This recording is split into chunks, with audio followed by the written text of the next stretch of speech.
If you want to understand why $100 billion spent annually on probiotic supplements has barely moved the needle on digestive health in the Western world, don't look at the quality of those supplements. Don't look at the dosing protocols. Look at what's sitting in your spice cabinet right now that most people use once a year and throw away 6 months later.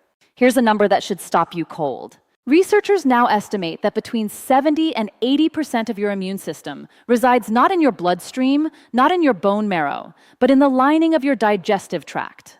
And the single most important factor determining whether that immune system protects you or attacks you is the composition of your gut microbiome, the bacterial ecosystem living in your intestines right now. Yet, despite spending over $100 billion globally on probiotics every single year, rates of inflammatory bowel disease, autoimmune conditions, and chronic digestive dysfunction continue climbing in every developed nation. I'm an emergency medicine physician and microbiome researcher. And after nearly 15 years practicing emergency medicine and studying the gut-brain immune axis, I've observed something that completely contradicts the probiotic industry's core premise. The problem isn't that we need to add more beneficial bacteria. The problem is that we've created an internal environment where beneficial bacteria cannot survive, and pathogenic bacteria thrive unchecked. Most people have been told the same simple story. Your gut bacteria got disrupted by antibiotics, stress, processed food, or aging. The solution is to repopulate with probiotics. Take your capsule, drink your fermented beverage. Problem solved. But after spending nearly 2 decades watching what actually happens in clinical practice, I've come to understand something that quietly contradicts that belief. Probiotic supplementation, without addressing the underlying hostile environment, is like throwing flower seeds onto concrete and wondering why nothing grows. Think of your digestive tract as a vast ecological territory, not unlike a rainforest or coral reef. In a healthy system, hundreds of different bacterial species coexist in balanced competition. Some digest fiber and produce short-chain fatty acids that feed your intestinal cells. Some manufacture vitamins your body cannot produce independently. Some regulate immune signaling, preventing inflammatory overreaction. Some occupy territory, preventing pathogenic invaders from establishing footholds. This is not a static population. It is a living, dynamic ecosystem, constantly responding to the chemical environment you create through what you eat. Now, here's what most people never hear from their gastroenterologist. When your gut environment becomes hostile, when pH shifts, when bile acid composition changes, when inflammatory signaling dominates, beneficial bacteria don't just become less numerous.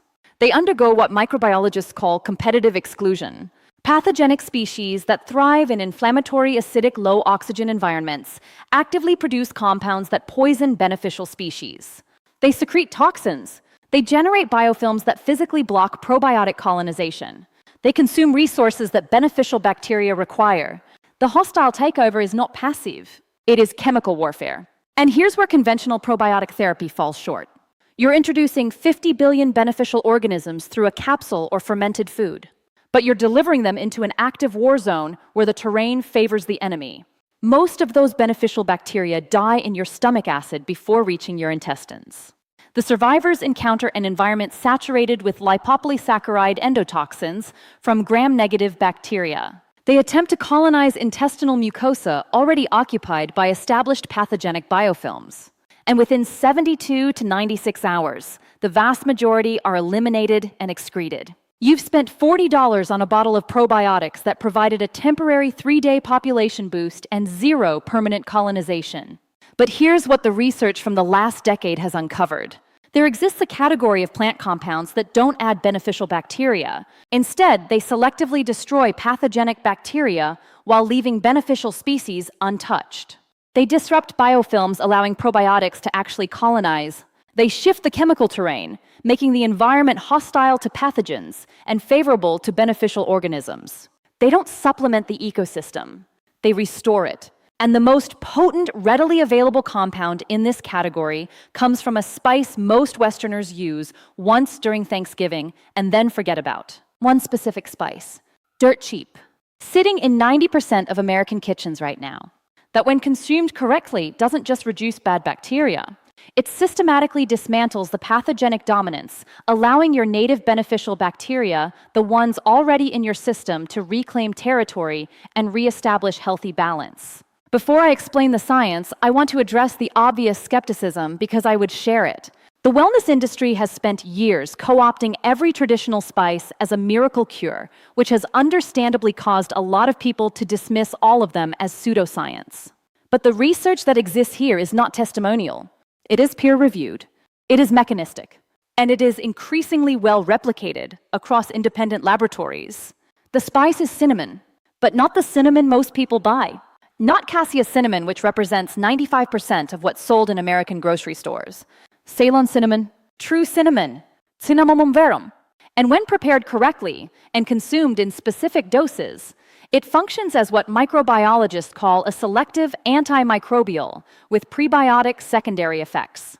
Now let me walk you through exactly what happens at the molecular level when you consume therapeutic doses of Ceylon cinnamon and why this matters for your gut microbiome in ways that probiotics alone cannot address.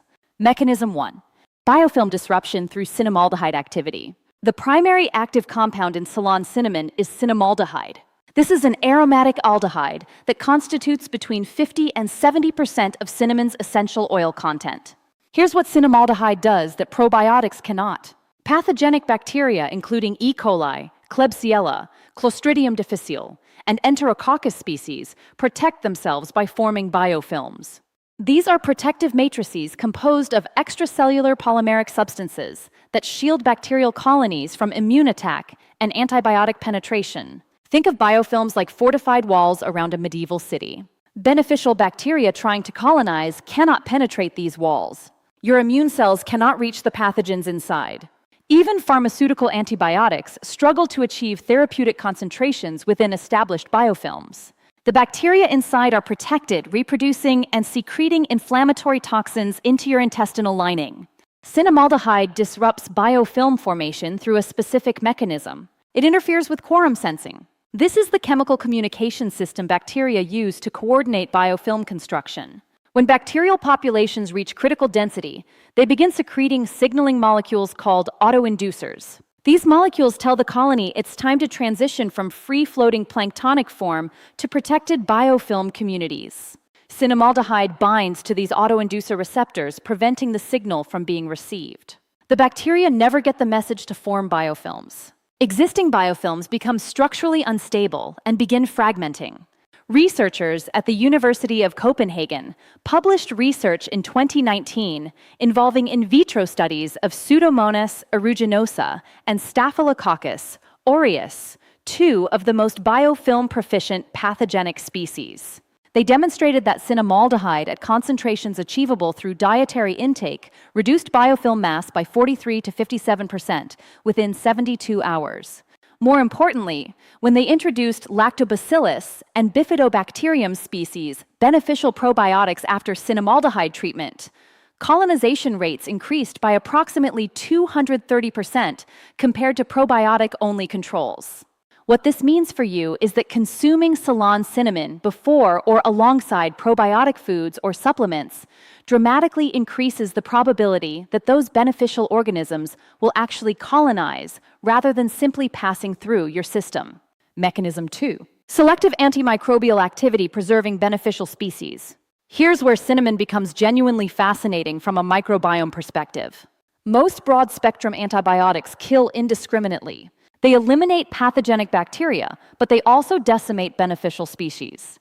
This is why antibiotic use consistently correlates with dysbiosis, and why people often develop secondary infections like C. difficile colitis after antibiotic therapy. You've cleared the infection, but you've also cleared the protective bacterial populations. Cinnamaldehyde and related cinnamon polyphenols demonstrate selective antimicrobial properties. They preferentially target gram-negative pathogenic bacteria while showing minimal activity against gram-positive beneficial organisms, including most lactobacillus and bifidobacterium species. The mechanism involves bacterial membrane composition. Gram-negative bacteria have an outer membrane containing lipopolysaccharide. This LPS layer is both a structural component and an endotoxin that triggers severe inflammatory responses when it enters your bloodstream.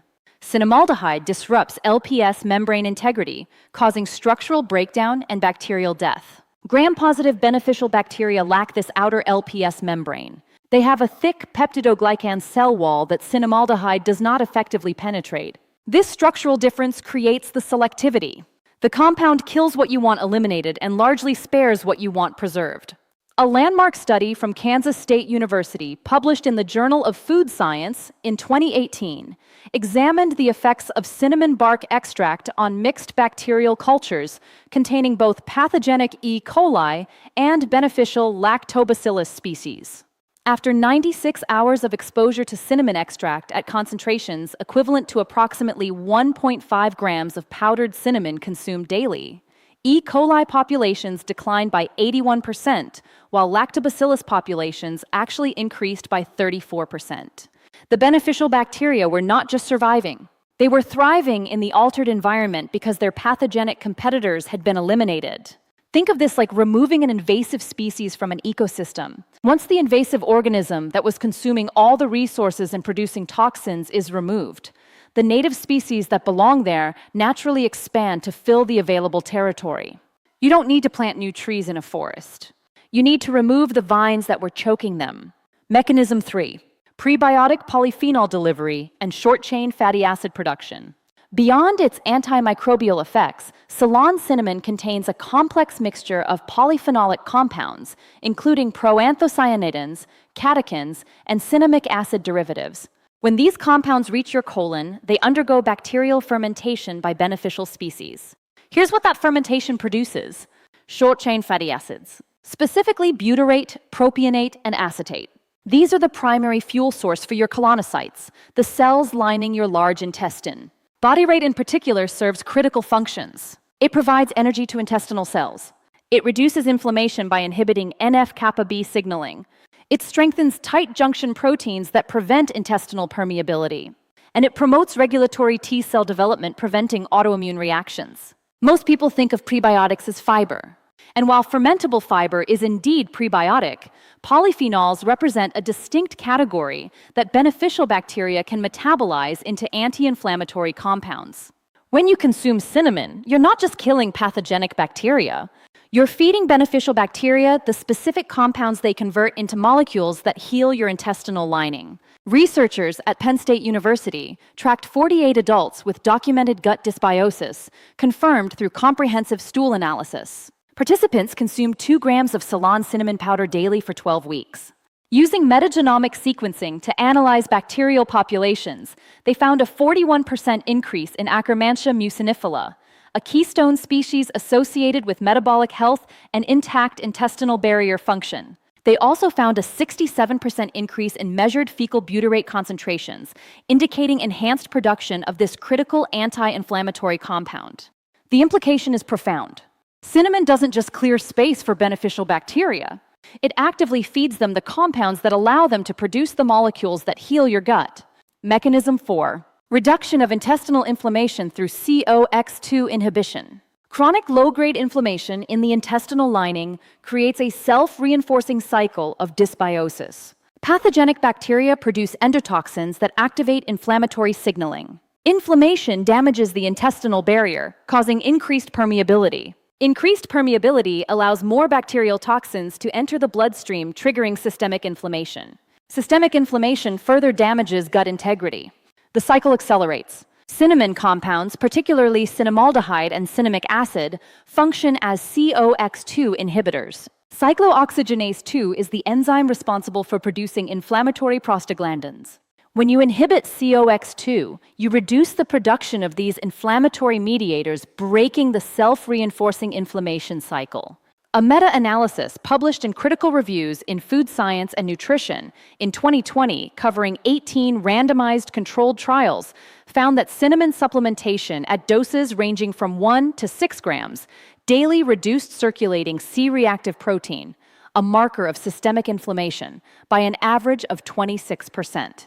More importantly, in the subset of studies that measured intestinal permeability using lactulose mannitol testing, cinnamon consumption reduced intestinal permeability by approximately 33%, indicating restoration of tight junction integrity. Think of this as turning down the fire alarm that's been blaring throughout your digestive system. When inflammation decreases, your immune system stops treating your own gut bacteria as foreign invaders. Beneficial bacteria can colonize without triggering inflammatory attack. Your intestinal lining can repair, and the chemical environment shifts from one that favors pathogenic dominance to one that supports microbial diversity. Now, here is the exact protocol based on what the clinical evidence tells us works. You need Ceylon cinnamon specifically, not cassia cinnamon. Cassia contains high concentrations of coumarin, a compound that can cause liver toxicity at chronic high doses. Ceylon cinnamon contains less than 0.01% coumarin, making it safe for daily therapeutic use. Most grocery store cinnamon is cassia. You will need to purchase Ceylon cinnamon specifically. It is available online and at health food stores for approximately $12 to $18 per pound. The therapeutic dose based on the research ranges from 1.5 to 3 grams daily. 1 level teaspoon of ground Ceylon cinnamon weighs approximately 2.6 grams. Start with 1 teaspoon daily and assess tolerance. Some individuals experience mild gastric warmth or loose stools at higher doses. If you tolerate 1 teaspoon well for 1 week, you can increase to 1.5 teaspoons if desired, though most benefits appear achievable at the 1 teaspoon dose. Timing matters. Consume your cinnamon with food rather than on an empty stomach. The polyphenolic compounds are better absorbed when consumed with dietary fat. Mix your teaspoon of cinnamon into full-fat yogurt. Blend it into a smoothie with coconut oil or nut butter, or stir it into oatmeal prepared with whole milk. This improves bioavailability and reduces the risk of gastric irritation. For maximum antimicrobial effect, divide your dose. Consume half a teaspoon with breakfast and half a teaspoon with dinner. This maintains more consistent blood and intestinal concentrations of active compounds throughout the day, rather than creating a single spike. Here are the clinical pearls from 15 years of working with patients implementing this protocol. First, cinnamon works synergistically with actual probiotic foods. Don't abandon fermented foods or probiotic supplements. Instead, consume your cinnamon 30 to 60 minutes before your probiotic. The cinnamon clears the terrain. The probiotics colonize the cleared space. The combination produces effects neither achieves alone. Second, expect a transition period. In the first 7 to 14 days, some people experience increased gas, bloating, or changes in stool consistency. This is die-off. As pathogenic bacteria are eliminated, they release endotoxins, creating temporary inflammatory symptoms. This is a positive sign indicating the protocol is working. Symptoms typically resolve by week 3. Third, hydration is non-negotiable. The antimicrobial activity of cinnamon compounds requires adequate water intake to flush eliminated bacterial debris through your system. Aim for half your body weight in ounces of water daily. If you weigh 160 pounds, consume 80 ounces of water. Fourth, fiber intake must be adequate. The prebiotic polyphenols in cinnamon feed beneficial bacteria, but those bacteria also require fermentable fiber. Aim for 30 to 40 grams of total dietary fiber daily from vegetables, fruits, legumes, and whole grains. Without sufficient fiber, you won't see maximum microbiome restoration. Fifth, avoid combining cinnamon with alcohol during the initial 12 weeks. Alcohol disrupts gut barrier function and feeds pathogenic yeast species.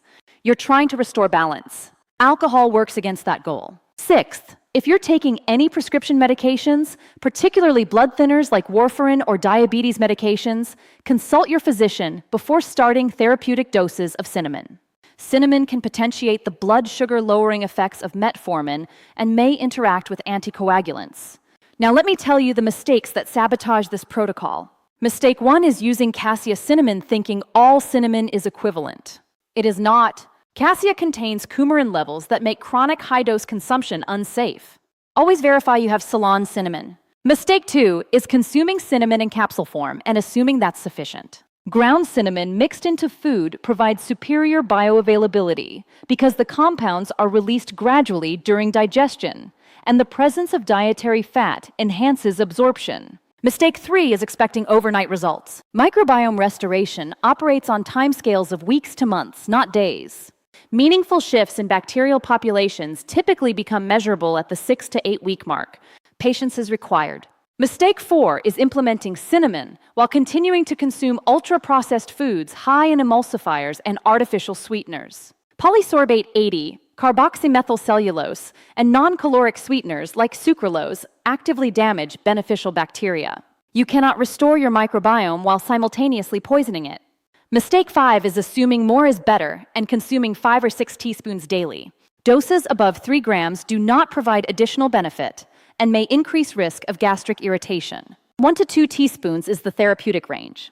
Mistake 6 is stopping the protocol after 4 weeks when symptoms improve. Symptom improvement indicates progress, but complete microbiome restoration requires 12 to 16 weeks of consistent intervention. Stopping prematurely allows pathogenic populations to reestablish dominance. Let's lock in everything we covered. Your gut microbiome is not just a collection of bacteria. It is the foundation of your immune system, the regulator of inflammation, the manufacturer of neurotransmitters and vitamins, and the barrier protecting you from systemic infection. When that microbiome is dominated by pathogenic species protected by biofilms and thriving in inflammatory environments, no amount of probiotic supplementation will restore balance because you haven't addressed the hostile terrain. Ceylon cinnamon consumed at therapeutic doses of 1 to 2 teaspoons daily disrupts pathogenic biofilms through cinnamaldehyde interference with quorum sensing. It selectively kills gram-negative pathogenic bacteria while sparing beneficial gram-positive organisms. It feeds beneficial bacteria the polyphenolic compounds they ferment into anti-inflammatory short-chain fatty acids. And it reduces intestinal inflammation through COX-2 inhibition, allowing your gut barrier to heal. This is not a replacement for medical care. If you have diagnosed inflammatory bowel disease, chronic infection, or severe digestive dysfunction, you need gastroenterological evaluation. But for the majority of people struggling with bloating, irregular bowel movements, food sensitivities, or simply wanting to optimize gut health, this protocol represents one of the most evidence-based, accessible interventions available. Your microbiome is not static. It is not predetermined by genetics. It responds dynamically to the chemical environment you create every single day through what you consume. The gut you have right now reflects the terrain you've been providing. The gut you will have 12 weeks from now will reflect the terrain you provide starting today. You have more control than the supplement industry wants you to believe. These beneficial bacteria already exist in your system. They are simply outcompeted by pathogens that you have inadvertently been feeding and protecting. Stop protecting the pathogens. Clear the biofilms. Create the terrain where beneficial organisms thrive. And let your own native microbiome restore itself the way it was designed to function. 1 teaspoon of Ceylon cinnamon costs approximately 8 cents. It is available at any health food store or online retailer. You do not need expensive probiotic formulations. You do not need boutique fermented beverages. You need to create an environment where the beneficial bacteria you already possess can reclaim territory and reestablish the balance that protects your health. I need you to do 2 things. First, if this information was useful, please share this video with someone you care about who has been struggling with digestive issues or spending hundreds of dollars on probiotics without seeing lasting results. Second, check if you're subscribed to this channel. I see messages from people who've watched multiple videos and didn't realize they weren't subscribed. It takes 2 seconds, it's free, and it helps this content reach more people who need real evidence-based health information rather than supplement industry marketing. In my next video, I'm breaking down the second most overlooked factor in microbiome health. It has nothing to do with what you eat and everything to do with a 20-minute daily habit that measurably alters your gut bacterial composition in ways that reduce anxiety and improve immune function. The research is fascinating and almost nobody is talking about it.